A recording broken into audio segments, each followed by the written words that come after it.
A ver, planteemos una pregunta inicial. En las circunstancias más extremas que podamos imaginar, cuando se ha perdido absolutamente todo, la familia, la profesión, la dignidad, ¿qué es lo que permite a una persona seguir adelante? Es la pregunta fundamental, desde luego.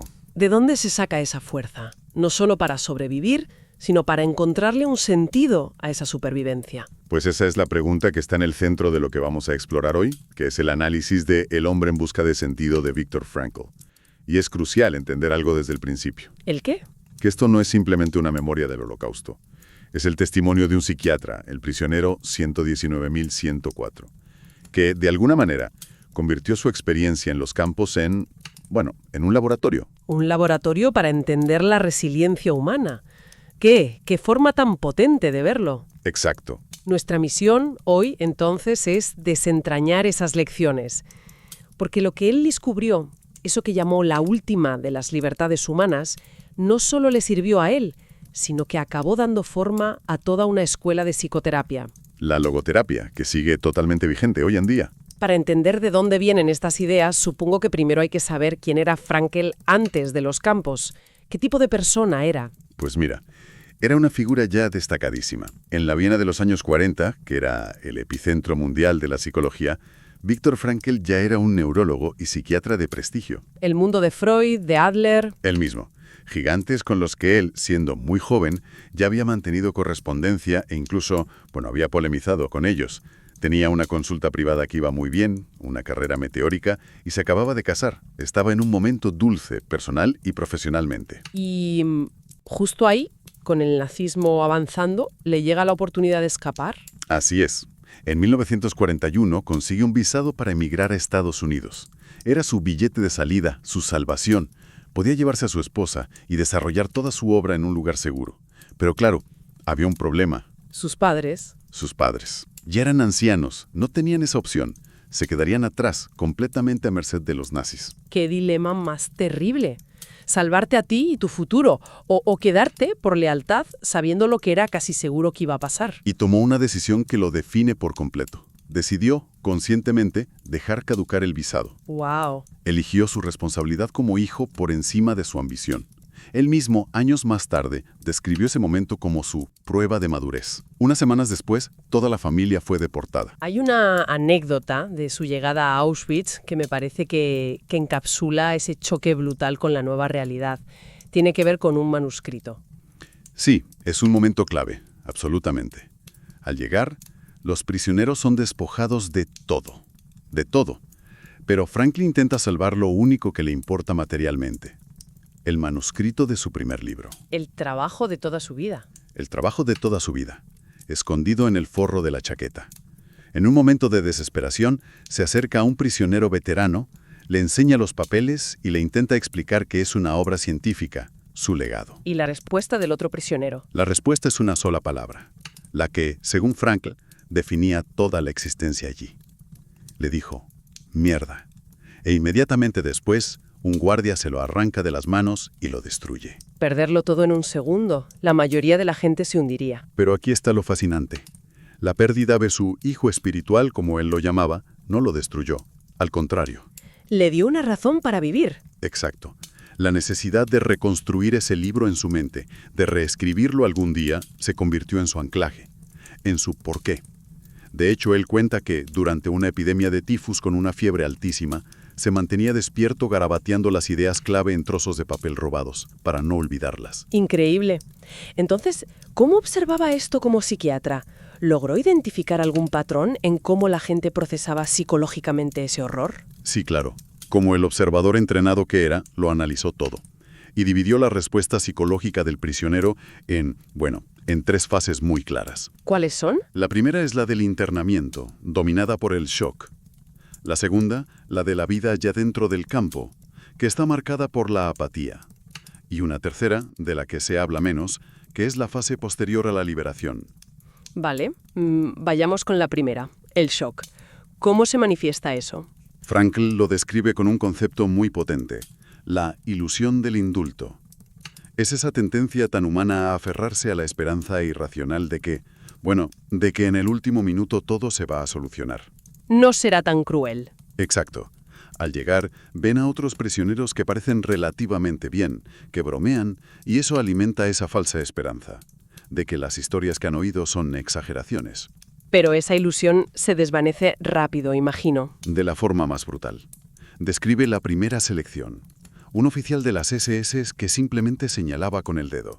Derecha o izquierda. Vida o muerte. Vida o muerte. Un gesto que para el 90% de su convoy significó ir a la izquierda, a las cámaras de gas.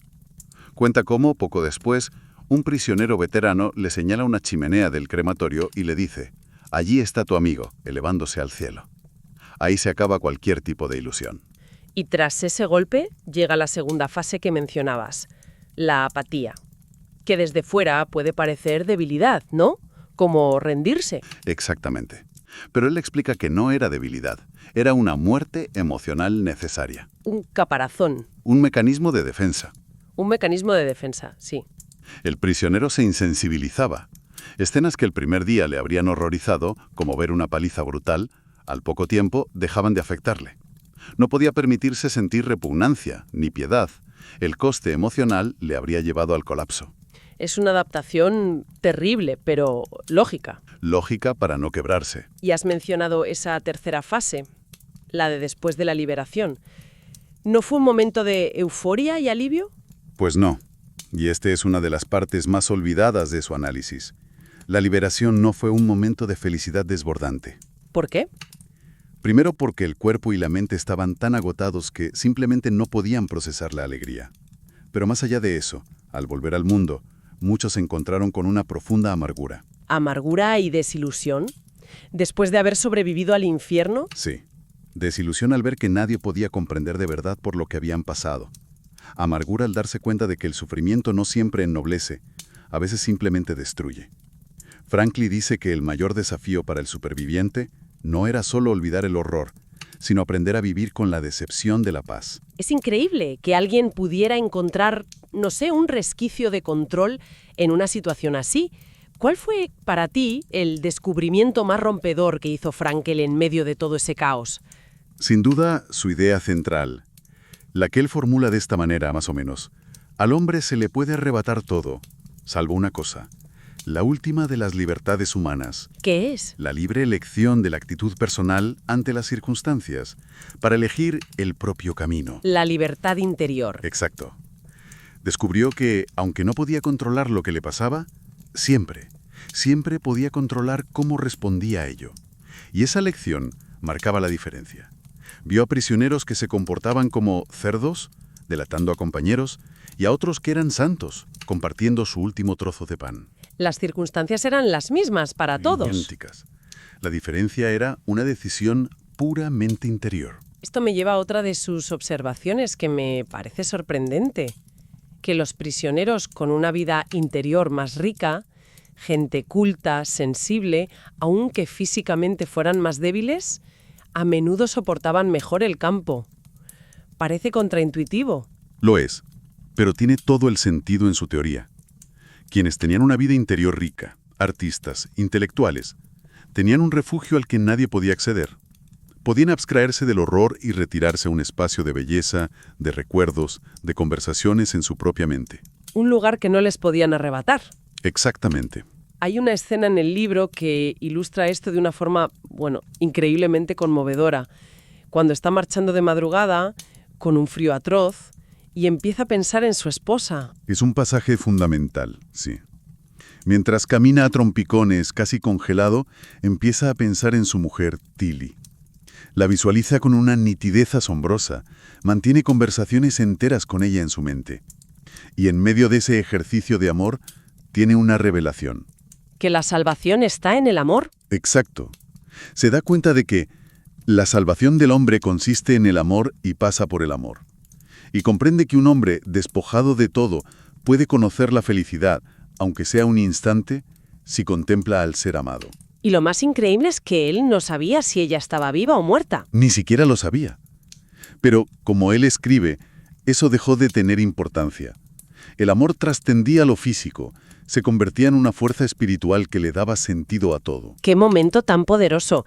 Y pensar que esa experiencia tan íntima en medio de la desolación se convertiría en la base de toda su teoría psicológica. Es que es la piedra angular de la logoterapia. Esa revelación, casi mística, cristaliza ahí. ¿Y cómo la formaliza? ¿Cómo convierte esa experiencia en una teoría? Lo resume en 3 caminos principales para encontrar sentido a la vida. El primero, creando una obra o haciendo un trabajo. El segundo, que es lo que él experimentó, amando a otra persona. Y el tercero, y quizá el más radical, ¿Cuál es? es encontrar un sentido en la actitud que elegimos tomar ante un sufrimiento que es inevitable. O sea que para Frank, incluso el sufrimiento puede tener un sentido. Si no puedes cambiar una situación, como él no podía cambiar estar en Auschwitz, siempre te queda la libertad de cambiar tu actitud hacia ella, de convertir una tragedia en un triunfo interior. Esto conecta directamente con esa famosa frase de Nietzsche que Frank hizo suya. Quien tiene un porqué para vivir puede soportar casi cualquier cómo. Totalmente. Él observó que lo más destructivo del campo no era tanto el hambre o los golpes, sino no saber cuánto duraría. La incertidumbre. La incertidumbre absoluta. Lo llamó una vida provisional de duración desconocida. Eso hacía que muchos perdieran la fe en el futuro. Y quien perdía ese porqué, ese objetivo, estaba condenado. En el libro hay una historia que demuestra esto de una forma casi científica y terrible.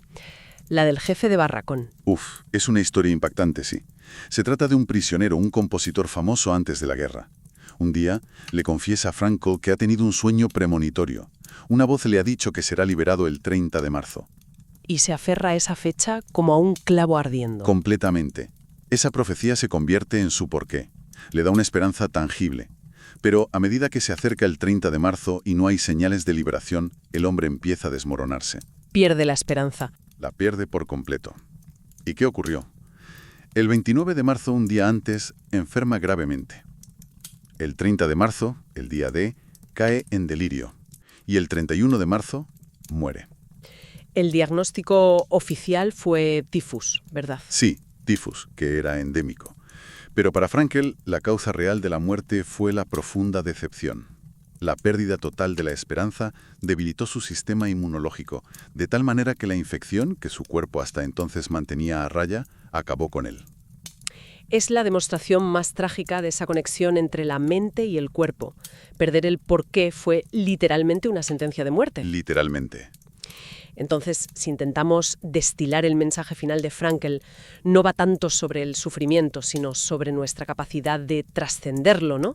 La idea de que la vida siempre tiene un sentido potencial. Esa es la esencia. Para él, la vida nunca pierde el sentido, bajo ninguna circunstancia. Somos nosotros los que debemos responder a lo que la vida nos pregunta en cada momento, y respondemos con nuestras acciones y sobre todo con nuestra actitud. Esto nos deja con una reflexión final que me parece muy provocadora, sobre todo hoy en día. Frankl era muy crítico con la búsqueda de la felicidad como un fin en sí mismo. Muchísimo.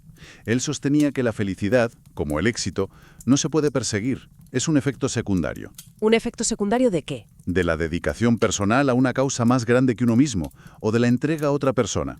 En un mundo como el nuestro, tan obsesionado con la autorrealización, Frankl nos lanza una pregunta incómoda. ¿Y si el verdadero sentido no se encuentra mirándonos al espejo, sino al olvidarnos de nosotros mismos para servir a algo o a alguien más? Justo eso.